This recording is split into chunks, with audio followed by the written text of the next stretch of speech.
चलें शुरू करें। देखिए सबसे पहले तो यही बात कर लेनी चाहिए कि एसोसिएट्स क्या है। सब्सिडरी क्या था दोस्त? किसी का उसके ऊपर कंट्रोल हो, वो था सब्सिडरी। अब कंट्रोल चाहे वोटिंग पावर से हो, कंट्रोल चाहे बोर्ड ऑफ डायरेक्टर्स पे हो, तो ये नई चीज हम पढ़ने जा रहे हैं एसोसिएट्स। शायद फाउंडेशन या इंटर में कहीं नहीं था, पहली दफा हम लोग पढ़ने जा रहे हैं, तो क्यों ना इसको जरा डिफाइन कर लें कि व्हाट इज एसोसिएट्स। एसोसिएशन से तो लगता है कि जुड़ा हुआ है ना कहीं जुड़ाव है, नहीं बोलते हमारे एसोसिएट है मतलब हमारे साथ जुड़े हुए हैं, ऐसी बात होती है। लेकिन यहां जुड़ाव का मतलब कुछ और है। यह एसोसिएट्स का मतलब है an enterprise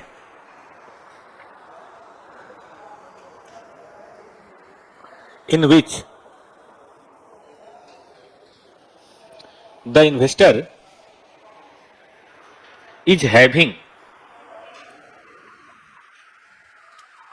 the important word is significant influence। ध्यान दीजिए, वर्ड है सिग्निफिकेंट इन्फ्लुएंस। मतलब अगर कोई इन्वेस्टर किस एंटरप्राइज में इन्फ्लुएंस रखता है, सिग्निफिकेंट इन्फ्लुएंस, तो माना जाएगा कि इन्वेस्टर का वो एसोसिएट्स है। इसका मतलब इसमें वर्ड कंट्रोल नहीं है। नहीं, अगर कंट्रोल होता तो क्या बोलते उसको? सब्सिडरी बोल देते, याद आया।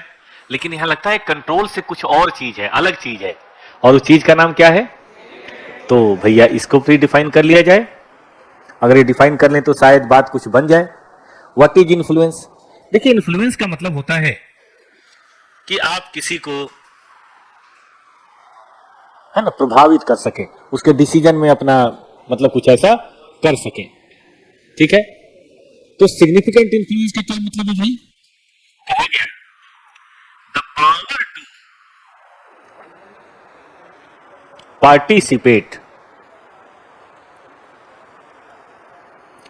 इन फिनेंशियल और operating policy decisions but not control of investee. कि भाई जो इन्वेस्टी है, जिसके अंदर आपने इन्वेस्ट किया है, उसके फाइनेंशियल और ऑपरेटिंग डिसीजन में आपको पार्टिसिपेट करने का हक है, लेकिन कंट्रोल नहीं है। इसका मतलब आप कहेंगे वही बात नहीं होगी।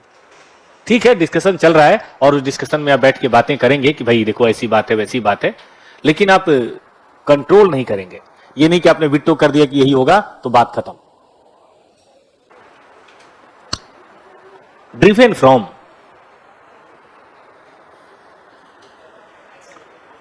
ओनरशिप,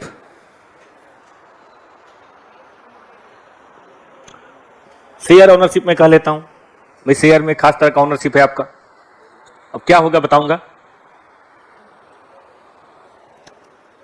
कोई कानून ऐसा बना हुआ है, सरकार ने आपको पावर दी हुई है, या आपने कोई एग्रीमेंट किया हुआ है कि भाई हमारा आपके पॉलिसी डिसीजन में पार्टिसिपेशन रहेगा, आपको किसी ने पावर दी हुई है। एक एजम्पशन है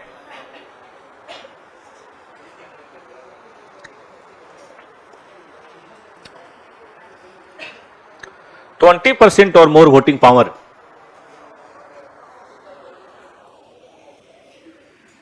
means significant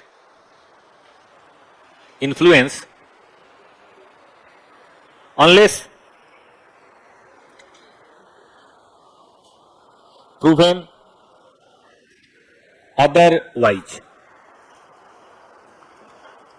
मतलब 20% या उससे ज्यादा अगर आपके पास वोटिंग पावर है तो ये मान लिया जाएगा कि आपका उस कंपनी में क्या है बेटा, सिग्निफिकेंट इन्फ्लुएंस है।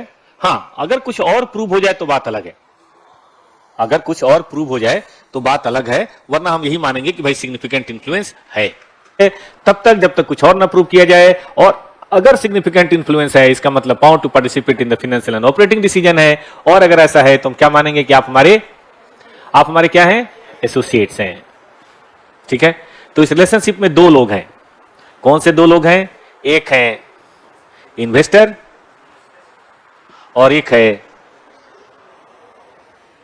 एसोसिएट्स। तो आपको नहीं लगता कि एसोसिएट होल्ड सब्सिडरी से थोड़ी छोटी चीज है? मतलब सब्सिडरी तो मतलब कंट्रोल हो गया, एसोसिएट मतलब उसे थोड़ा सा कम, उसमें 50% या मोर है, इसमें 20% या मोर है। अच्छा, तो ऐसा हो सकता है आपकी कोई सब्सिडरी भी हो, आपके बहुत सारे एसोसिएट भी, ऐसा पॉसिबल है कि नहीं?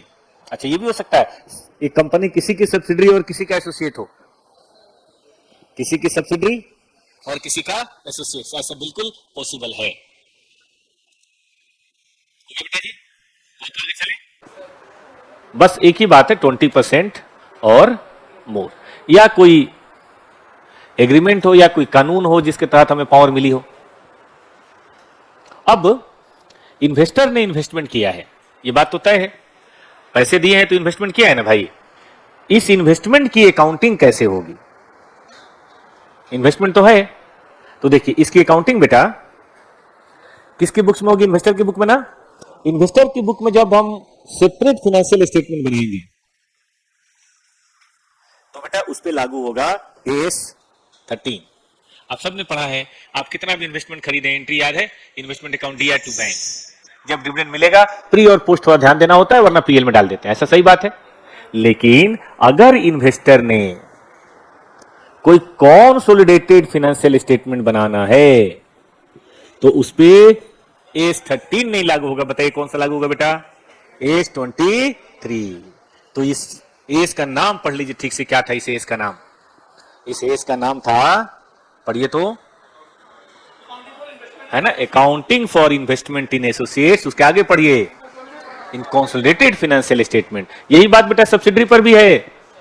सब्सिडरी के अंदर भी जो इन्वेस्टमेंट है, जब सेपरेट फाइनेंशियल स्टेटमेंट बनाते हैं तो एस 13 लगता है, लेकिन जब कंसोलिडेटेड करते हैं तो एस 21 लगता है। उम्मीद है आप दोनों का अंतर समझ रहे हैं। एस 13 यूनिवर्सल है, जब आप स्टैंड एलोन या सेपरेट बनाएंगे तो चाहे वो एसोसिएट हो, चाहे ज्वाइंट वेंचर हो, चाहे सब्सिडरी हो, नॉर्मल अकाउंटिंग होती है इन्वेस्टमेंट अकाउंट दिया टू बैंक। लेकिन जब कंसोलिडेटेड बनाएंगे तो सब्सिडरी कैसे करते हैं आप सबने पढ़ा पीछे, आप 5-6 दिन तो पढ़ाई कम से कम, बन जाएगा क्वेश्चन, ठीक है। लेकिन उसके पहले थोड़ा थ्योरेटिकली दिखा देते हैं बेटा, 2-3 बातें ऑब्जेक्टिव के लिए जरूरी होती हैं, जल्दी जल्दी से देख लीजिए। वो लिखना जरूरी नहीं है, इसीलिए मैं लिखवा नहीं रहा, केवल देख लीजिए।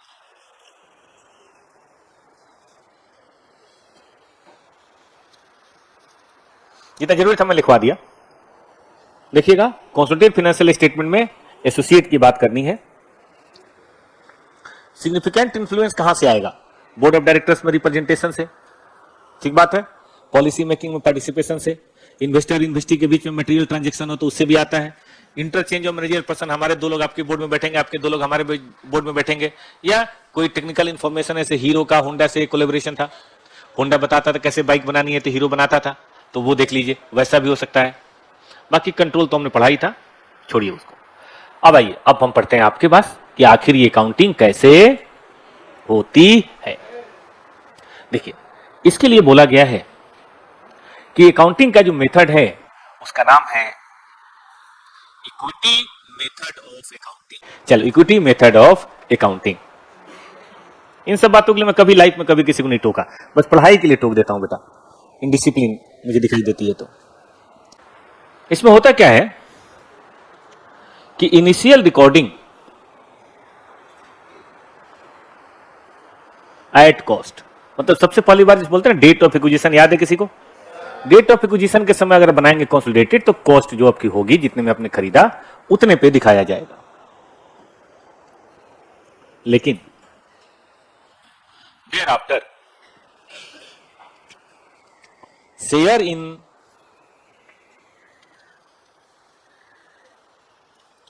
Post acquisition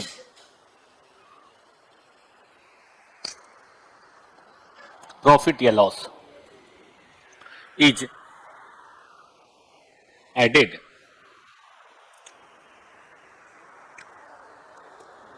in investment value to reflect the share in net assets of associate।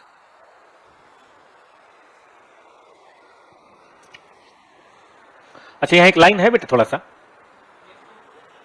showing goodwill या कैपिटल रिजर्व सेपरेटली। मतलब कॉस्ट जो दिखाएंगे उसमें नेट एसेट अलग दिखाएंगे और गुडविल कैपिटल रिजर्व अलग दिखाएंगे। तीसरी बात लिख लीजिए, पेमेंट ऑफ डिविडेंड या dividend received is shown as reduction in investment.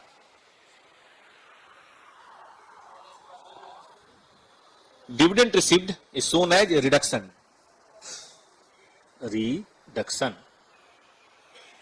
in investment. Net asset का लो, बातें और हैं लेकिन पहले यहीं पे रुक जाते हैं और समझिए एज खत्म हो गया। हाँ, और कुछ नहीं करना, लेकिन लैंग्वेज से तो कुछ पता चलता नहीं है, तो प्रैक्टिकल एक दो छोटा सा एग्जांपल बताता हूं, ज्यादा पता चलेगा। चलो सुनो, अब क्या ही बताना तुम लोगों को, तुम लोग खुद मोटिवेटेड हो। देखो बेटा, छोटा सा एग्जांपल देते हैं। मान लीजिए ए ने बी में 25% इन्वेस्टमेंट किया, ठीक है बेटा जी, और कॉस्ट दी, अपने मन से कुछ ले लेते हैं 50 लाख। अब ए का जो सेपरेट बनेगा उसमें तो दिखाएंगे investment in B 50 lakh, pre acquisition dividend मिलेगा तो बैंक टू इन्वेस्टमेंट, और पोस्ट मिलेगा तो बैंक टू पीएल। तो वो मैं नहीं पढ़ा रहा, वो तो हो गया स्टडी। लेकिन मान लीजिए ए बना रहा है अपना कंसोलिडेटेड फाइनेंशियल स्टेटमेंट। अब देखो सब्सिडी तो है नहीं, तो हम उसकी सारी एसेट लायबिलिटी को तो अपना मान नहीं सकते, क्योंकि उनके रिसोर्सेज पे मेरा कंट्रोल नहीं है, बस इन्फ्लुएंस है, कंट्रोल तो नहीं है ना। देखो बताता हूं कंट्रोल और इन्फ्लुएंस में फर्क।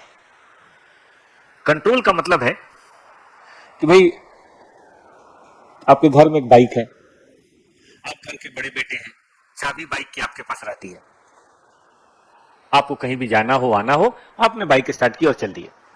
ये क्या है बेटा? ये कंट्रोल है। हालांकि बाइक आपका नहीं है, बाइक परिवार की संपत्ति है, छोटे भाई का भी हिस्सा है, बड़ी बहन का भी हिस्सा है, पापा भी अभी हैं पूरे कंट्रोल में, लेकिन फिर भी बाइक आपके कंट्रोल में है, आप उसको यूज कर सकते हैं। अब आपका घर में छोटा भाई है, वो भी 15-16 साल का हो गया, बाइक चला लेता है थोड़ा बहुत, तो वो ना इन्फ्लुएंस आपको कर सकता है कि भैया जरा एक छोटा सा काम था, क्रिकेट मैच खेलने जाना था, या जो भी बात हो, बाहर के जाता है भी दिखाओ ना। तो आपका मूड हुआ तो आपने दिखा भी दिया, लेकिन मान लीजिए बोल रहा है कि मैं तुम्हारे जूते पॉलिश कर दूंगा, तो आप बोल सकते हैं ठीक है भाई ले जा, ज्यादा दूर मत जियो, पेट्रोल नहीं है, या 10 रुपए का पेट्रोल डलवा लियो, ठीक है, चलो 50 का। तो मैंने ये कहा कि देखो छोटा भाई आपको क्या कर सकता है, max to max influence, control नहीं। आप बोल दोगे नहीं दूंगा, चाहे बोल दिया ना नहीं दूंगा, कोई बात नहीं भैया, तो वो आपको इन्फ्लुएंस कर सकता है कि तुम्हारे लिए भी कुछ मतलब मैं लेता हूंगा, कुरकुरे लेता हूंगा, तो इस तरह से करके इन्फ्लुएंस तो आपको कर सकता है, लेकिन कंट्रोल नहीं है। तो आप तो अपने बैलेंस शीट में बाइक दिखाएंगे, लेकिन वो अपने बैलेंस शीट में बाइक नहीं दिखा सकता, क्योंकि उसका कंट्रोल नहीं है। तो यहां पे देखिए हम क्या करेंगे, जब ए का कंसोलिडेटेड फाइनेंशियल स्टेटमेंट बनेगा, ठीक है, तो लायबिलिटी साइड में तो खैर जैसे आप दिखाएंगे उससे मुझे लेना देना नहीं है, लेकिन बेटा एसेट साइड में इन्वेस्टमेंट आता है, लॉन्ग टर्म इन्वेस्टमेंट, वहीं पे अलग से शेड्यूल बना लेंगे और हम दिखाएंगे इन्वेस्टमेंट इन एसोसिएट्स, जो भी नाम होगा हुआ, तो इसके एक शेड्यूल बना लेंगे, और अभी तो हम दिखाएंगे 50 लाख, ठीक है, लेकिन शेड्यूल के अंदर कुछ बातें होंगी। अब जरा इसको लिखिए, फिर मैं बताऊंगा। याद रखिए मैंने एसोसिएट की land, building, plant, machinery, furniture line to line नहीं जोड़ी, क्योंकि मेरा कंट्रोल ही नहीं, तो मैं कैसे जोड़ लूंगा यार। हो गया बेटा जी? देखो शेड्यूल कैसे बनेगा, नोट कर लो।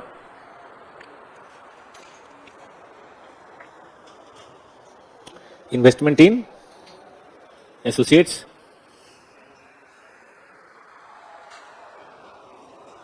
बेटा रुक जाओ, देवांग क्या और देवी का भी बताते हैं, रुक जाओ बेटा। देखो हम लिखेंगे शेयर इन नेट एसेट। अब बेटा उसकी जो नेट एसेट है वो कितनी है ये पता लगाइए। 1 मिनट के लिए मान लेते हैं कि उसका नेट एसेट है 200 लाख, मतलब ये 200 लाख का 50% कितना होगा, नहीं 25%, 25%, 50 लाख, तो कोई गुडविल कैपिटल जब नहीं होगा। लेकिन मान लीजिए इसका नेट एसेट बेटा सिर्फ 180, ऐसा हो सकता है? 180 के नेट एसेट में हमने पीसी 50 लाख दिया हुआ, ऐसा पॉसिबल है? मार्केट है भाई, मार्केट में तो वो शेयर नेट एसेट पे भी कैसा जरूरी नहीं है। तो इसका मतलब ये हुआ कि मैंने 180 का 25% हासिल किया है, जो होता कितना है बेटा? लेकिन मैंने तो दिया है 50 लाख। तो बताइए बाकी क्या दे दिया मैंने? पैसे पानी में डाल दिए। क्या दिया मैंने? I paid for goodwill. Devika समझे बेटा आप? इसलिए शेड्यूल बनाना जरूरी है। अच्छा उल्टा बताओ बेटा, अगर मान लीजिए वहां पे 240 का नेट एसेट होता, लेकिन वो कैपिटल रिजर्व साइड में नहीं लिखना है, वो कैपिटल रिजर्व यहीं लिखना है। कैसे लिखना है? 1 मिनट के लिए मिटा के बताता हूं, आप मत करना, मैं आपको बताता हूं। देखो यहां लिखेंगे 50, यहां 240 का 25% कितना होगा बेटा? 60 होगा, याद है? और यहीं पे लेस करेंगे क्या? Capital reserve 10। दिखाना 50 में है, मैं 50 से बढ़ाने घटाने की बात नहीं कर रहा, लेकिन वट एवर गुडविल और capital reserve is created that has to be shown separately.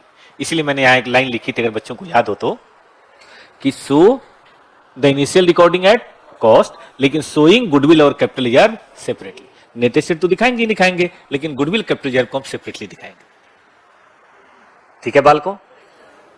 लिखना चाहोगे वो वाला? या तो गुडविल वाला लिख लो या कैपिटल रिजर्व लिख लो, कोई एक लिख लो, चाहो तो दोनों लिख लो और करके। अब चूंकि ये 21 आप पढ़ चुके हैं तो ऐसी बातों में कोई दिक्कत तो है नहीं। हाँ नोट्स टू अकाउंट में दिखाएंगे, मेन बैलेंस शीट में क्यों दिखाएंगे बेटा? कोई मतलब नहीं मेन बैलेंस शीट में दिखाने का। अब सुनिए, अब मैंने क्या लिखवाया था कि जैसे जैसे समय बीतेगा, पोस्ट एक्विजिशन या तो प्रॉफिट होगा या लॉस होगा एसोसिएट को, तो उसमें पूरा तो मेरा हक नहीं है, लेकिन 25%, 30%, 40% तो मेरा हक है ना बेटा? यस और नो? तो जितने परसेंट मेरा हक है, जितने परसेंट, हाँ जो भी है, मैं उस हक को यहां पे दिखाऊंगा। 50 हो गया plus share in post acquisition profit. मान लीजिए उसने कमा लिया 40, तो बोलिए मैं कितना जोड़ूंगा बेटा? कोई बोल नहीं रहा। अब बैलेंस शीट में इन्वेस्टमेंट बढ़ के कितना आ जाएगा? लेकिन जब इन्वेस्टमेंट बेटा बढ़ के 60 आएगा, तो यहां पे कंसोलिडेटेड पीएल में बताइए 10 ऐड हो जाएगा, तब तो बैलेंस शीट टैली होगा। तो पोस्ट एक्विजिशन में जो भी शेयर होगा, ठीक है, share in profit and loss added in investment value, and यहां पे जोड़ लो बेटा consolidated profit and loss statement. वो ना टैली नहीं करेगा ना बैलेंस शीट, दिखाएंगे ना बेटा, ये ठीक है? मान लो बेटा अगले साल फिर प्रॉफिट होगा नेक्स्ट ईयर, ये ईयर मान लेते हैं फर्स्ट, अब ईयर मान लेते हैं सेकेंड, बताओ क्या करेंगे? Share in post acquisition profit, फिर जो होगा जोड़ लेंगे, यस और नो? अच्छा मान लो किसी साल लॉस हो गया, तब share in post acquisition loss हम माइनस कर देंगे। कहने का मतलब है हम उसके डिविडेंड बांटने का इंतजार नहीं करते, हम अपना हिस्सा खुद ही जोड़ते रहते हैं, घटाते रहते हैं। इस साल पापा ने व्यापार में 10 करोड़ कमाया, अब 2 भाई बहन हैं, आपने खुद ही मान लिया कि 5 का माल और हो गया। सुना आपने ठीक से? पापा ने 10 करोड़ रुपए कमाए, एक अठन्नी आपको नहीं दिया, लेकिन आप जानते हैं कि मेरा सिग्निफिकेंट इंफ्लुएंस है, इस 10 में से 50%, 30%, 20% नेट एसेट तो हमारा ही है ना। आपने अपने नेटवर्थ में जोड़ लिया कि मैं 5 करोड़ और बड़ा हो गया। सीधी बात, मतलब एसेट साइड में भी और कंसोलिडेटेड पीएल में भी, वरना बैलेंस शीट कैसे टैली करेगा? मजे की बात सुनिए, मान लीजिए कभी डिविडेंड मिला, तो dividend is just like drawing, क्योंकि प्रॉफिट तो हम ऑलरेडी मान चुके हैं, पार्टनरशिप याद करो, शेयर इन प्रॉफिट कैपिटल में जोड़ चुके होते हैं, तो जब डिविडेंड मिलता है तो क्या करते हैं? कैपिटल में लेस करते हैं कि नहीं? तो अगर कभी डिविडेंड मिला, मान लेते हैं चाहे प्री का मिले चाहे पोस्ट का मिले, तो भैया dividend is just like drawing.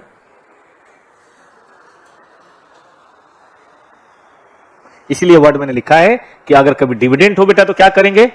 अपनी इन्वेस्टमेंट की वैल्यू से लेस कर लेंगे। जितना डिविडेंड बांटेगा वो कंपनी, उसका नेट एसेट उतना कम होगा, और हम इसको यहां प्री हो पोस्ट हो सब कम करेंगे। बस फर्क ये है। बैलेंस शीट दिखा दो बेटा, बैलेंस शीट तो वही है बेटा, प्लस माइनस होता रहेगा, प्लस माइनस होता रहेगा, प्लस माइनस होता रहेगा, यहीं से घटेगा। पोस्ट हो तो यहीं से घटेगा। पढ़िए बेटा, ये थोड़ा लास्ट में दिया हुआ है, देख लीजिए सब लोग। क्वेश्चन नंबर है पेज नंबर 10.10, 10.10 मिला, लाए है ना ये बुक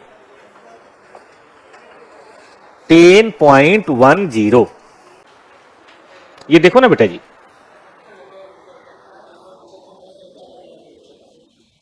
छोटे छोटे क्वेश्चन इसमें बड़े है ही नहीं। ये ऐसा ही कल पढ़ेंगे हम लोग ए सेट 27, उसमें कि जब ज्वाइंट कंट्रोल हो तब कैसे होगा, वो इससे भी आसान है। A acquire this much in B, बेटा ये 50 से कम है क्या? 50 से कम है तो क्या हुआ? कंट्रोल के एसोसिएट हुआ, सिग्निफिकेंट इन्फ्लुएंस। डेट बेटा ध्यान दीजिएगा और अमाउंट ध्यान दीजिएगा। क्या हम इसको डेट ऑफ एक्विजिशन कर सकते हैं? उस दिन उस बंदे का ये था टोटल, कोई जोड़ेगा कितना होता है, और इसका 45% बताइए। 7 लाख। तो एक बात मैं आपको बता दूं, इस क्वेश्चन में गुडविल है 7,80,000। पूछेंगे कैसे पता चला आपको? Cost less share in net asset on the date of acquisition. चलें आगे। ये तो रही पहली बात। अब पढ़िए दूसरी बात। बाद में इतना का प्रॉफिट हुआ और इतने का डिविडेंड हुआ। बताइए इन्वेस्टमेंट कितने पे दिखाया जाएगा? 1 मिनट का क्वेश्चन है, दूसरा मिनट लगना नहीं चाहिए। पहला मैं बना दूं बेटा, फिर दूसरा तीसरा आप कर लेंगे। आइए क्वेश्चन देख लीजिए सब लोग। चलें खत्म करते हैं राम कहानी इसकी। प्रोविजन लिखेंगे तो अच्छी बात है, पढ़िए। Share in net asset on date of acquisition. Balance sheet नहीं बनाना, केवल वैल्यू बतानी है। बोलो ना बेटा कितना है तो 15 लाख, लेकिन शेयर इन नेट एसेट है 16 लाख का 45%, और आप सही बता रहे बेटा 7-20। तो इसका मतलब बैलेंसिंग फिगर क्या हुआ बेटा जी? हाँ बैलेंसिंग फिगर ऐसे एकदम साफ साफ देखना है, कोई डरना नहीं है। बोलिए बेटा। जिंदाबाद।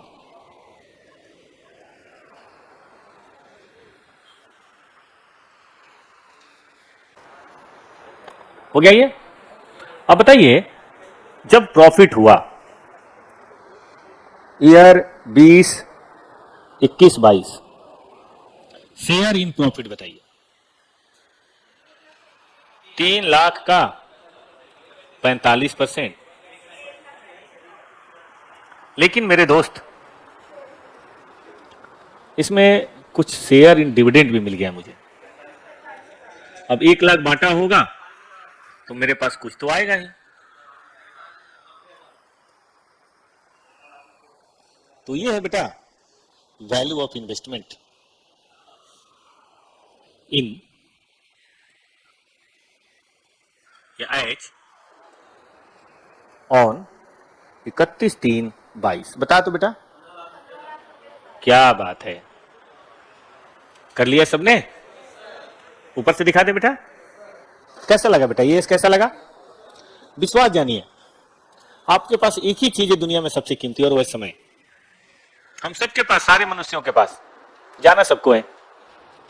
उसका बेटा उपयोग करेंगे तो दुनिया में थोड़ा नाम होगा, टैलेंट की बात होगी। नहीं करेंगे तो वेस्ट तो हो ही रहा है, कुछ भी भारी नहीं है। हाँ जी बच्चों लिख लिया सबने? आ जाओ, ये देखो हटा दो इसको। रिकॉर्डिंग एट कॉस्ट करनी है, गुडविल कैपिटल जब की बात करनी है, पोस्ट एक्विजिशन जो होगा ऐड करते जाना, यही बात पड़ी थी ना। और जो भी उसका कोरस्पॉन्डिंग डेबिट है वो पीएल में दिखाते जाना। अगर कोई रिवैल्यूएशन हो तो याद है ना, रिवैल्यूएशन रिजर्व का शेयर भी लेना है, प्रॉफिट का शेयर भी लेना है। देखिए इसका एक्सेप्शन है, कहां इक्विटी मेथड लागू नहीं होता। अगर होल्डिंग इमीडिएट डिस्पोजल के लिए किया है, याद है सब्सिडरी भी छोड़ देते थे, तो वहां सब्सिडरी भी छोड़ देंगे और यहां एसोसिएट भी छोड़ देंगे। मतलब टेम्पररी एक्विजिशन हो तो उसको शामिल करने की जरूरत नहीं। और अगर याद है लॉन्ग टर्म रिस्ट्रिक्शन हो तो सब्सिडरी में भी कंसोलिडेट नहीं करते थे और एसोसिएट में भी कंसोलिडेट नहीं करेंगे। ऐसे में अकाउंटिंग नॉर्मल एज 13 वाली होगी, कुछ भी मारामारी की जरूरत नहीं है, तो एक्सेप्शन आ सकता है। अब आइए, मान लीजिए बेटा कुछ अनरियलाइज्ड प्रॉफिट इन्वेस्टर और इन्वेस्टी के बीच में हो तो क्या करेंगे? तो इसका रूल है कि केवल इन्वेस्टर का इंटरेस्ट इलिमिनेट करेंगे। मतलब अगर ए ने बी को बेचा है और बी में हमारी 40% होल्डिंग है और हमने प्रॉफिट मान लीजिए 5 लाख कमाया, तो पूरा 5 का 5 इलिमिनेट नहीं होगा। इलिमिनेट सिर्फ कितना होगा? अपना शेयर, क्योंकि बाकी तो हमने किसी और को बेच दिया, हमें क्या मतलब है। तो अपना शेयर कितना होगा बेटा इसमें? 40%, यानी कि हाउ मच? तो ये लाइन ध्यान से मार्क कर लीजिए कि केवल इन्वेस्टर का शेयर होगा, जबकि सब्सिडरी में क्या होता था? 100% इलिमिनेट होता था, याद आए? चाहे वो कॉन्सेटिव पीएल में हो, चाहे माइनॉरिटी में हो, लेकिन 100%। लेकिन यहाँ सिर्फ अपना शेयर ही करेंगे और कोई नहीं करेंगे। लॉस को भी इलिमिनेट कर सकते हैं, लेकिन लॉस को तभी इलिमिनेट कीजिएगा जब उसके रिकवरी की चांस हो। जैसे मान लीजिए कोई चीज 10 लाख की हमने 8 लाख में बेची है और हमें लग रहा है कि ये बाद में 10 हो जाएगा, तो ही इलिमिनेट कीजिएगा। प्रूडेंस कॉन्सेप्ट याद है ना? अगर हमें लगता है कि 8 की बेची और सस्ता या 8 ही में बिकेगा, तो लॉस को इलिमिनेट करने की जरूरत नहीं है।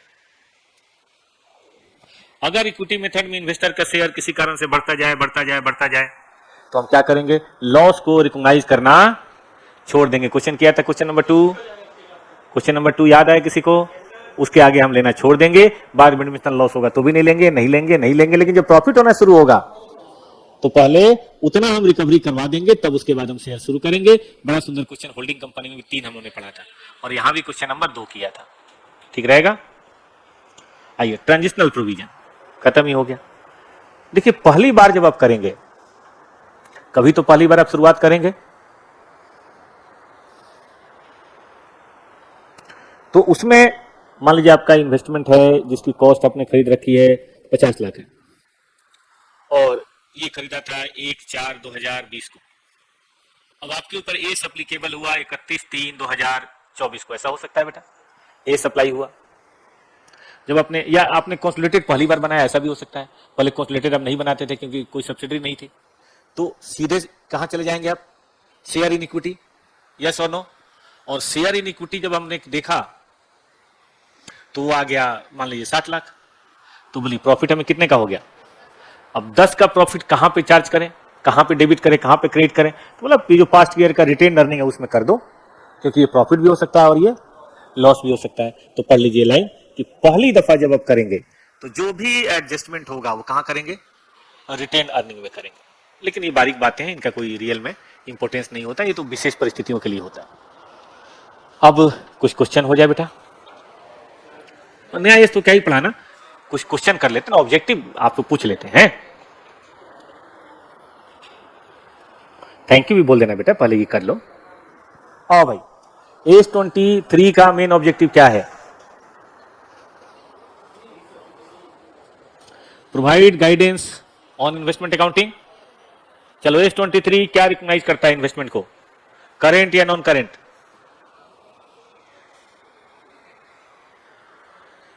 टू रिकॉग्नाइज एज, बताइए क्या? Current, non current, variable, fixed. ये क्या पूछा है यार? ये बहुत फालतू क्वेश्चन है, ये इसका कोई सर पैर ही नहीं है। फिर भी इन्वेस्टमेंट से संबंधित है तो यही रख लेते हैं, हालांकि ठीक क्वेश्चन नहीं है। 23 third, requirement for investment includes what? Reason for investment, fair value, future plan या अकाउंटिंग पॉलिसी? क्या गंदा गंदा क्वेश्चन है यार ये। आईसीआई के मॉड्यूल वाला कौन सा है? लास्ट वाले हैं वो करा देते हैं, रुक जाओ। हाँ ठीक है, 26 से। अच्छा ये कर लो। When a company devising a policy for impair testing, ये क्या? ये भी नहीं है। ये देखो 26, identify the correct enterprise can influence the economic decision. कौन से तरीके से? रिप्रेजेंटेशन से होता है, याद है? पार्टिसिपेशन से होता है, इंटरचेंज से होता है। अरे बाप रे, वही वाला जो पढ़ा था ना थ्योरी में, प्रोविजन ऑफ टेक्नोलॉजी से होता है। कौन सा सही है? और आप पेज पलट के देख लीजिए, इसमें देखिए तो इस पतली वाली बुक में पहला पेज का सबसे लास्ट पैराग्राफ था बेटा जी। हाँ क्या कर रहे हो? चले खुद से करिए, 27 हम नहीं करा रहे।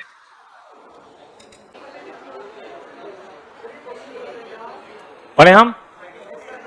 90% है बी में, 10% है सी में। और बी होल्ड 11%। गौर से देखिए, डायरेक्ट इनडायरेक्ट कुछ भी हो सकता है। ए का बी, सी 90, ये तो सब्सिडी हो गया, तय है। अब इसका 11 है और हमारा 10 है, 11 और 10 जोड़िए, ठीक है ना। अब 21 है तो हम एसोसिएट हैं। अब ए और बी पेरेंट है, ये बात तो सही है। जहां तक ए और बी का रिलेशनशिप है, डायरेक्ट और इनडायरेक्ट मिला के ये माना जाएगा नहीं। डायरेक्ट और इनडायरेक्ट मिला के कितना माना जाएगा? परसेंटेज का परसेंटेज नहीं निकालना है। तो सी इज, बताइए, सी इज एसोसिएट ऑफ ए। तो फर्स्ट और थर्ड सही है। कौन है फर्स्ट और थर्ड? जो गलत है वो हटा दो। कौन सा गलत है? ए गलत है, सॉरी बी गलत है, ये वाला। तो चेक कर ली, परसेंटेज का परसेंटेज नहीं निकालना है।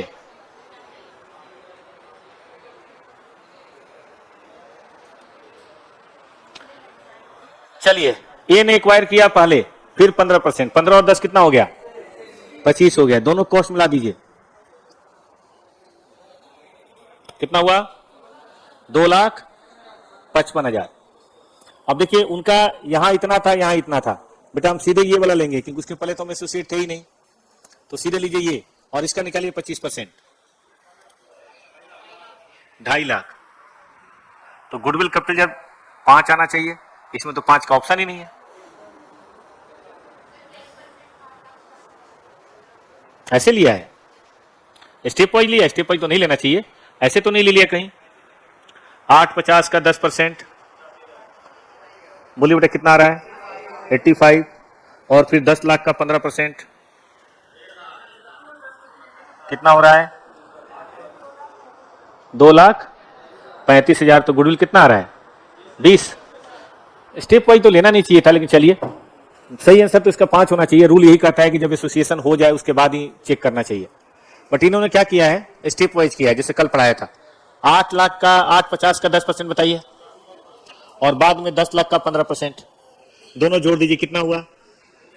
2,35,000। और इन्वेस्टमेंट ये है तो गुडविल। आंसर देखना बेटा, यही है। चलिए 29 बनाइए खुद से, कैलकुलेट 29। सेम क्वेश्चन आ गया। 850 का 10 और 10 लाख का 15, टोटल बताइए। 2,35 खरीदा, दोनों मिलाए कितने में? तो गुडविल बताइए, यही आंसर है। तो आज के लिए बस इतना ही रहने दिया जाए। लास्ट वाला भी देख लीजिएगा अपना। कल हम लोग मिलते हैं और पढ़ते हैं आखिरी एस, जिसका नाम है एस 27। वो भी कंसोलिडेशन पे लागू होता है, तब जाके पूरी कहानी खत्म होगी। Thank you.